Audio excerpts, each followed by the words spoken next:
This is Good Morning Mumbai with Hrishi K. Well, one of my favorite filmmakers is in studio. It's Abhinay. Wonderful to see you. How are you doing? Not bad at all, Hrishi K. And I love the fact that you're making a motion picture come documentary.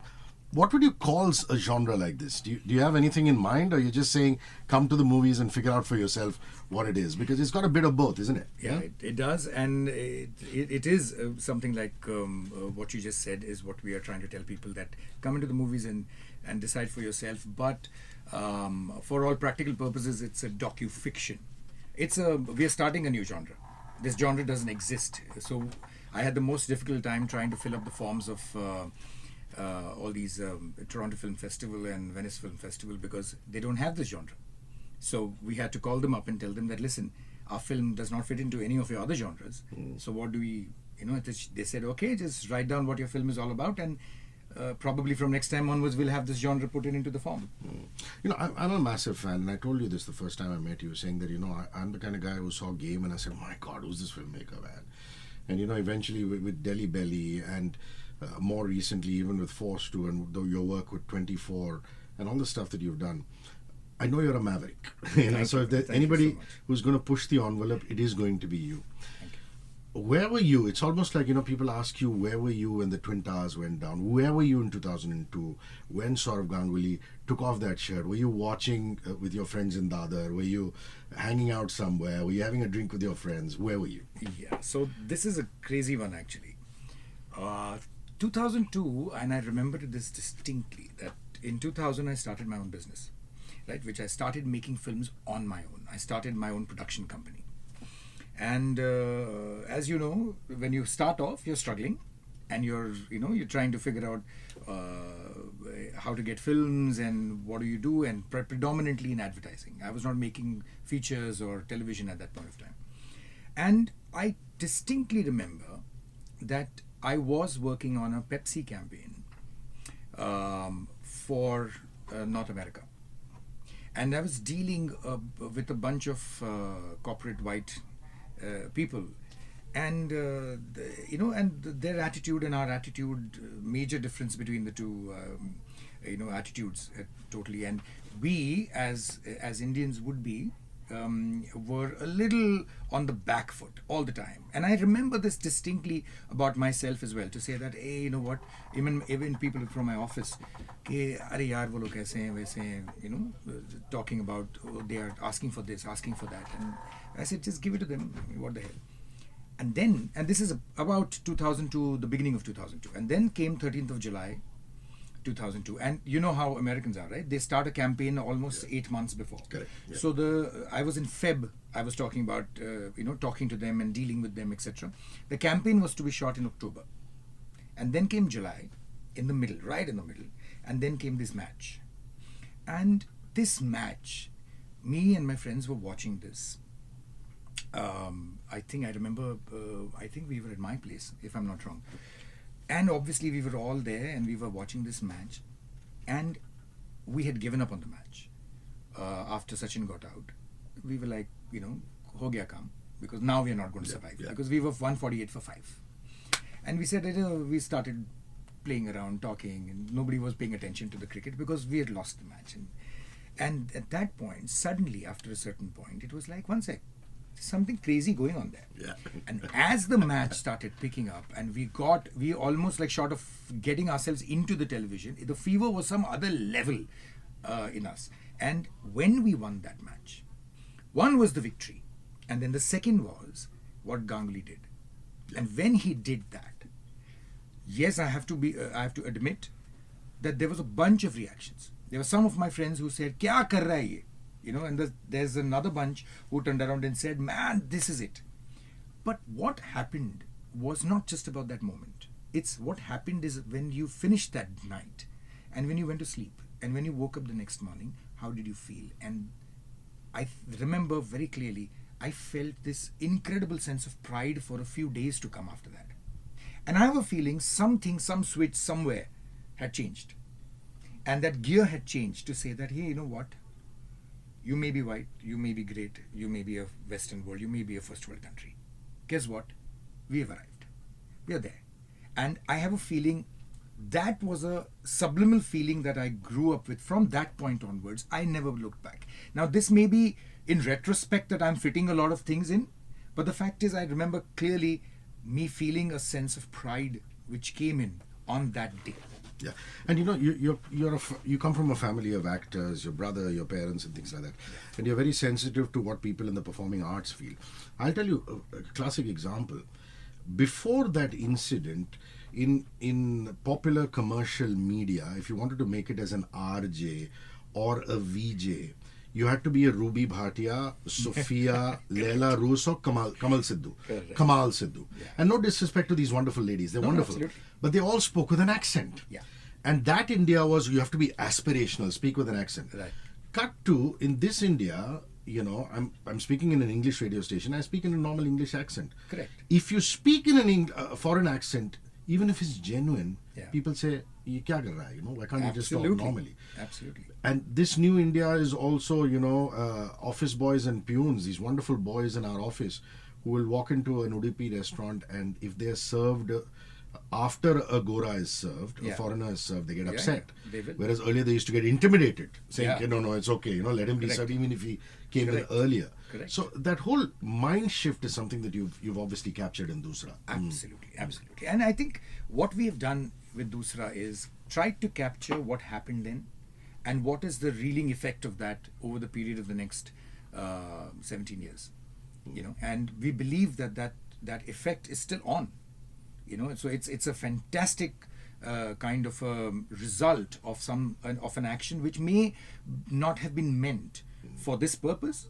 Certainly, Ganguly never thought that this is what's going to happen, but I think it became an iconic moment in sporting history of India, which changed a whole lot of things. There was a massive paradigm shift in the way people thought and perceived this country and perceived themselves. And in that aspect, the fact that Kabir is making a film on 1983, Absolutely. that was important in cricketing terms. 2011 again was important in cricketing terms. But here, it wasn't just the cricketing terms, which is the Natwest victory, but the action on the balcony. Yeah. Indians are normally supposed to be sedate Correct. kind of flair. Totally. And you couldn't have said it better, to be very honest, because it's actually a moment which went beyond cricket, and it got into people's lives. It entered people's lives and their way of thinking and their way forward in life. And that, I believe, is something for a nation. It's just something for 1.2 billion people. It's a very big thing, yeah. Yeah, totally. So now, since we've talked a little bit about the mental and the social impact, you have two wonderful actors who are pretty much the principal protagonists. That's true. Plobita and is it Anurag? Who's the? No, that's Ankur. Ankur. Vikal. Sorry, Ankur. Ankur. And what really is the interplay and what is their story? So they're father and daughter. And the whole idea is, without giving away the whole film, what I can definitely tell you is, it's a interplay between what standard relationships between a mother and a father and a daughter would be in a patriarchal kind of a society, and the shackles that you deal with, when a girl is growing in 1991, who's 10 years old in 1991, and in a place like Jodhpur, Rajasthan. And you can already imagine what kind of pressures the girl would be growing around. And that's what the whole interplay is. Of course, there are a few hidden gems there, which I would not want to reveal at this point of time, but as when you go to the movies, you're going to get pleasantly surprised with a bunch of things that happen.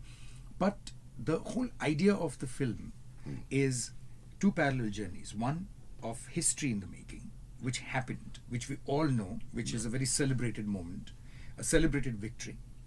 And parallelly, something that we absolutely don't know, which is a normal, standard girl, Indian girl, growing up in a very, very B-town kind of a place where, you have the standard pressures of that a person goes through, whether it's a guy or a girl, but girl in particular, because it's Rajasthan. And then, as she's growing up, how do these two stories collide with each other?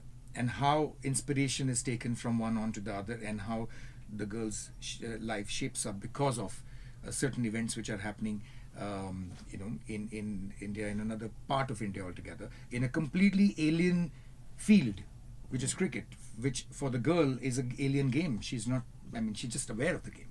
And then all this delivered by this one guy who right in the beginning in 91 when he debuted itself was considered to be a bit of a rebel, a bit of a loose cannon, a bit of a, he's the Maharaja, and delivered by him.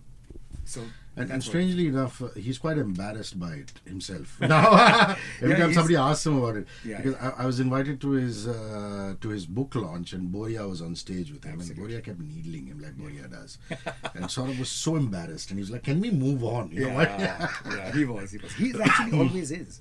About that particular moment. And like I remember that particular Boria, when I was interviewing Boria for this one, Boria did tell me that. He said, on my book launch, the first thing he told me off the mic was that no Natwest.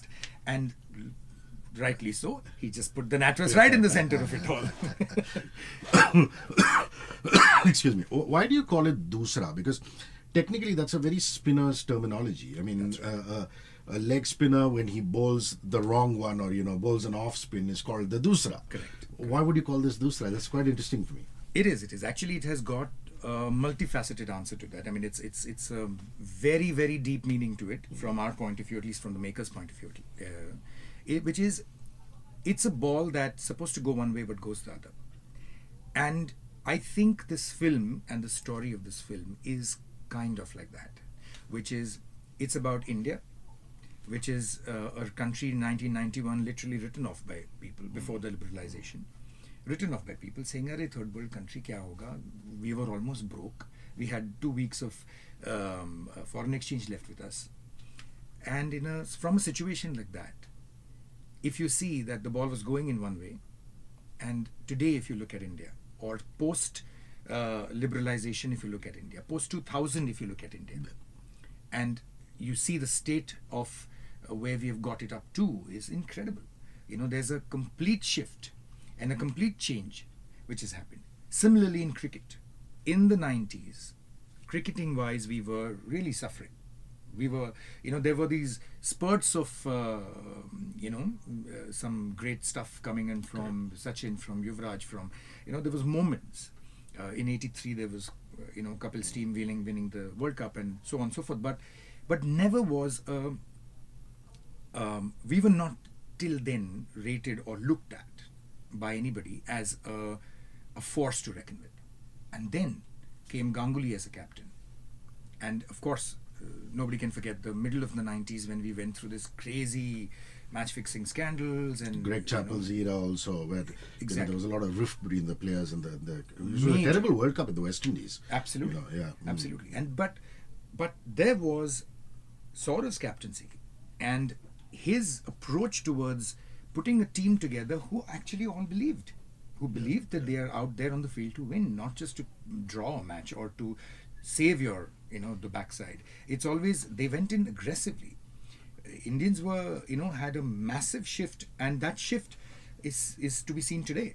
You see Dhoni coming in afterwards, you see Virat today, and there is no end to it. Today we are the most confident team by far in all the cricketing nations put together. And if you look at Ganguly's team, there was Sachin Tendulkar, potential leader, was also captain of India. Yeah. Rahul Dravid, also captain of India, and VVS Lakshman. Correct. So these guys were all stalwarts, and they obviously looked up to Ganguly at some level, because there was that aggression and taking it to the next level. Yeah. And initially, if you look at it, they were all skeptical about him, because there came a man suddenly who said, "You know what? I'm not here to make friends. We kaam karte hain. Let's try to win. Okay, I'm not here to do any of that nonsense." And at a time when the whole nation and the world was looking at India from a perspective of every match is fixed. Whether it was or not, it was fixed as far as the audience was concerned. And so we lost the audience during that phase. And in that time, during that phase, a man comes in and the first decision he makes after coming in is to get John right. Which was never happened before. Correct. So on and so forth. I feel that he did a whole bunch of things which were aggressive, which were uncalled for. which were considered from an Indian perspective as the not so gentlemanly in this gentlemanly game, you know. So you've spoken to Boria, which you said. You've also spoken to Rajdeep Sardesai. That's right. Who, lesser known fact, is the great Dilip Sardesai's son, and Yes. who's more tuned sometimes, I feel, to cricket than he is to news and politics. Totally. It must have been great fun interviewing Rajdeep for this. Oh, he was amazing. Some Marathi Manas conversation or not? Oh, totally. I mean, with Harsha as well. Yeah, you know, totally. that both those on both levels. And I think their knowledge, I mean, Boria, Harsha, Rajdeep, then we had some fantastic things coming from Ayaz Memon, and some great moments by Shashi Tharoor, Piyush Pandey. Piyush himself has played Ranji. hasn't he? Absolutely, Yeah. absolutely. And I mean, apart from the fact that he's my guru in advertising, he's just such a knowledgeable person in terms of culturally India, where India is concerned, cricket, where India is concerned, has some wild insights into it. So talking to most of these guys was like Shekhar Kapoor, for that matter. To talk about Indra Nui, we spoke to. Wow. Absolutely, and it there's a bunch of fantastic. And Indira Nui is cued on to cricket and that particular moment? Absolutely, and loves it. Indra Nui, and then she was still the CEO of Pepsi Worldwide and PepsiCo, and this was about, I interviewed her about 3 months before she quit, and it was outstanding to have a chat with her, because the knowledge that she has, and not just the knowledge but the insights into, for being an Indian, a hardcore Tamilian who has gone and probably headed one of the largest companies in the world, to come out with her insights about the West and India was outstanding. It was just fantastic to talk to them. Did you purposely not get players because you wanted, bipartisan commentators who didn't, didn't have a judgmental opinion? Is that Absolutely. the reason? And that's the main reason. The only player that I have definitely interviewed, which I wanted to, was Nasir Hussain, the captain of the prior captain, and because he was an integral part of the Natwest Of course. series, of course, and so I spoke to him. And you needed another perspective, like the English perspective. Yeah, and another perspective who knew the match from inside out. The Indian players, the reason why I didn't interview them, not a big reason, but I think the main reason for that was I just wanted a perspective which was not so vested into the game at that point of time. I wanted to remove the audience from there, bring them into the cultural, the social side of the effect that moment had, rather than every ball to ball what exactly happened. Correct.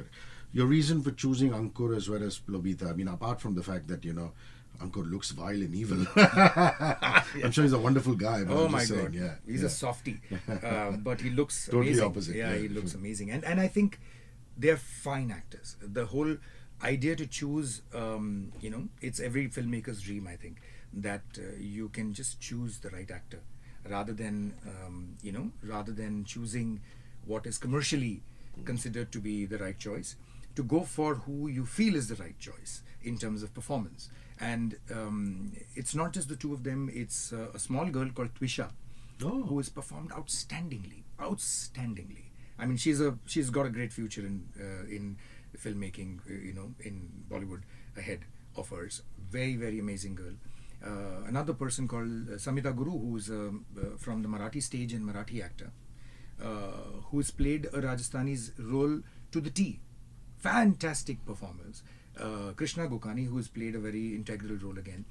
So I just went for the right actors and the right kind of an ensemble to get that feeling of Middle India and of 91 out.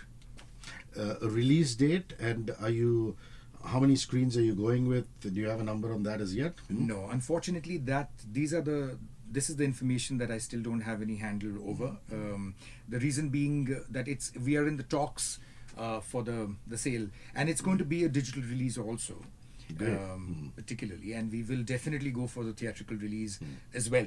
So it's going to be kind of a first for a lot of areas, to have probably digital and theatrical releasing simultaneously, which doesn't happen otherwise. And your duration would be what? About 85 minutes. That's a very nice, tight length. Yeah. It's a beautiful length. Yeah. And because, first of all, it's about cricket. It's about, cricket and real life India. It is a subject matter which is, which needs to be quick. It needs to be packed with a lot of information. It's a genre which is completely redefining. I mean, it's a new genre for people, because in a movie which you're invested in terms of as a story of a girl, you are also watching interviews, you're also watching archival footage, and you're watching it all intermingled like a braided edit to it. So it's very I didn't want to kind of put people through 2 hours or a 1.5 hour, because this is a subject matter which could have gone on. Yeah. I can easily take it for long. You're right. And the fact that you are using documentary elements in terms of footage. Yeah. A lot of my friends who are producers say it's a nightmare getting cricket footage in particular. It's a dealing nightmare. with sports companies, channels and things like that. Yeah, it must have been a rough one. Absolutely. Rough as in I can't even begin to tell you how difficult it is, because one, most of these people who actually own this footage, they don't care to give you the footage for any other, because cricket is already up there.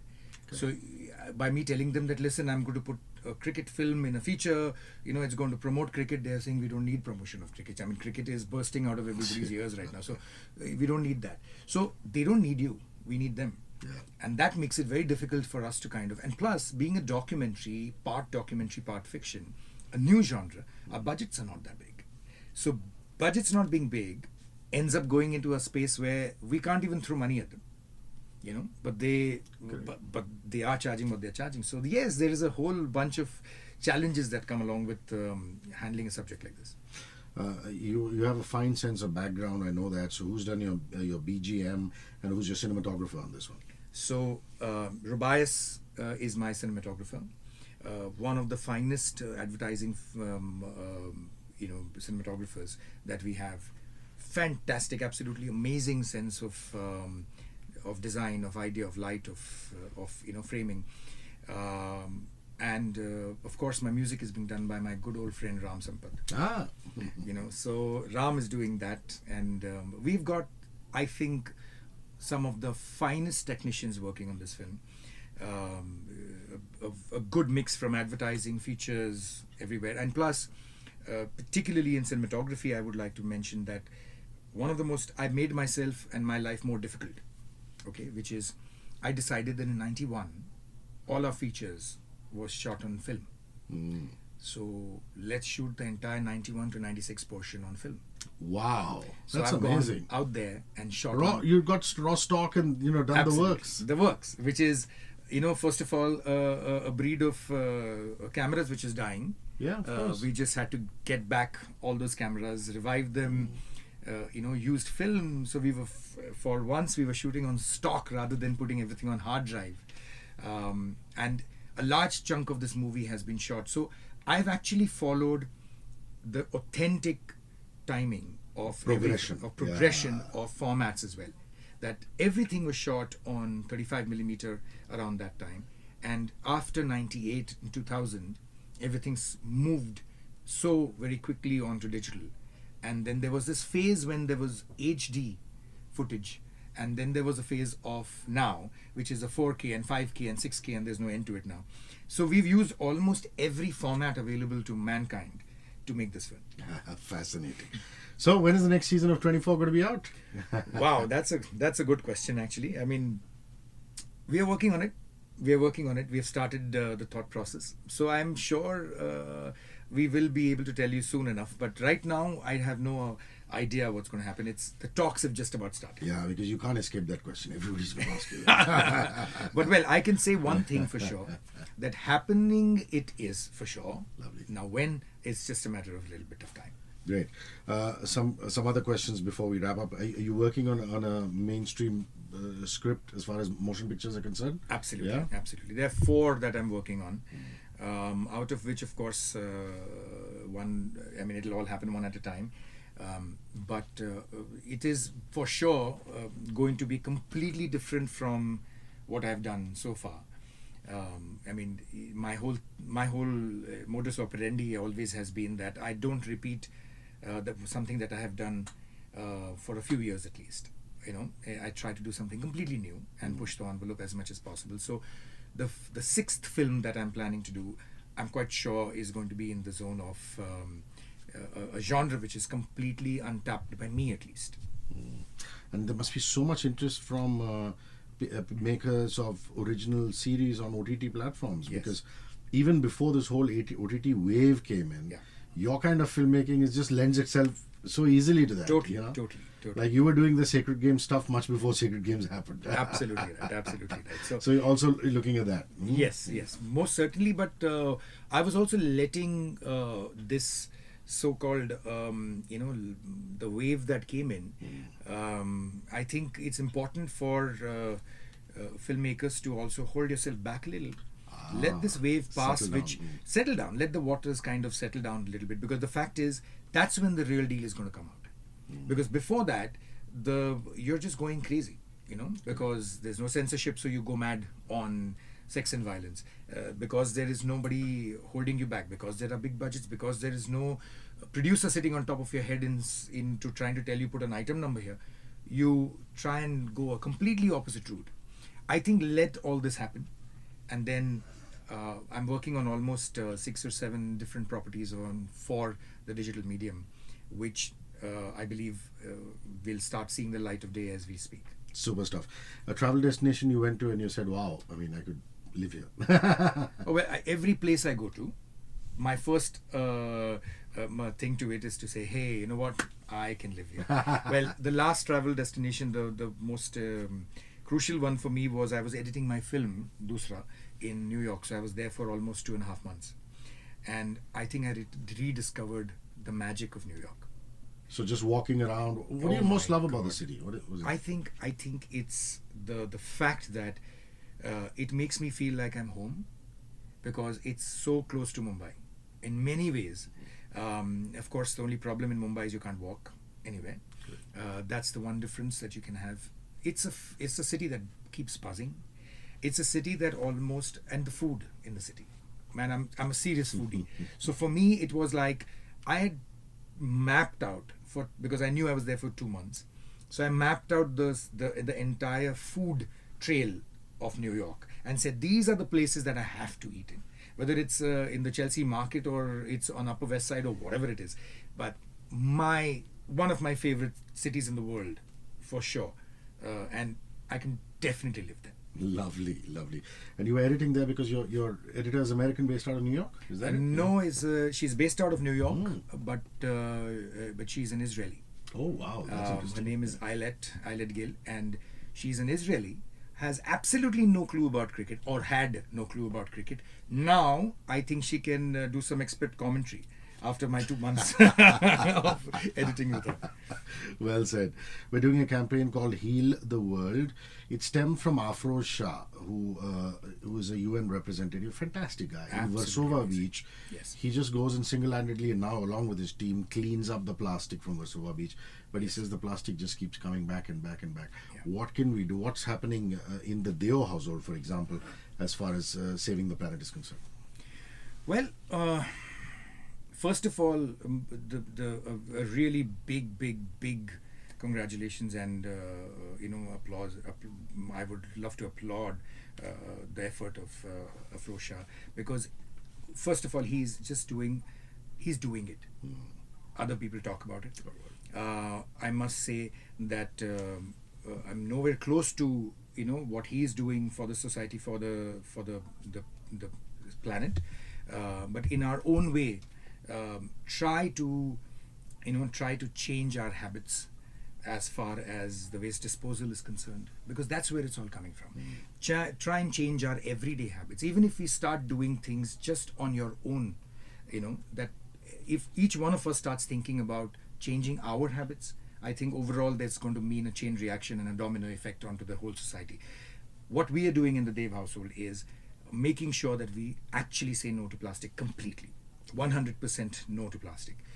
Got to change however uncomfortable it is in terms of everyday life, change that habit for sure. And and the first opportunity I will get, I will be at Warsaw Beach, man. Lovely, lovely. We're also doing a campaign called Run with Radio 1, encouraging people to run. Are you a cardio person at all? New York, for example, apart from doing the foodie thing, do you go running or walking in Central Park? Well, I've got flat feet, so I can't run that long. I never can run a marathon because it starts aching. But walking is something that I absolutely enjoy, and all New York means walking to me. I mean, 2 months I probably would have taken a cab twice, and the metro maybe twice. That's it. Everywhere else, I actually just walked miles and miles. So I'm a totally cardio person. I love walking, and I wish I could run, yeah, because it's just very liberating. Your favorite decade, would it be the 60s, 70s, 80s, 90s, or now, and why? It could be in terms of music or fashion or culture or whatever. I personally think my favorite decade is the one which is on. Like the most certainly, of course, when you're born, and that particular, I was born in 1970, so that decade was something dear to me because that's where I grew up, in that most beautiful golden period of your life, which is first year to the 10th year, which is beautiful. But apart from that, I think today, and particularly because I love filmmaking so much, and I believe that we really are in a place and a time which allows us so much to do where filmmaking is concerned. Great. It is very, very liberating and extremely empowering to know that we have the means to do things which you couldn't think of even some time back. Today, I can imagine going out there and finding a good story and telling that over a phone. I can shoot it over a phone. And that's amazing to be able to do that. And I really feel that we're just getting better and better. Abhinay, thanks for your time. It's been fabulous. Thank you. See you soon. Thank All you the so best for much. Doosra. Yeah. Thank you cheers. so much.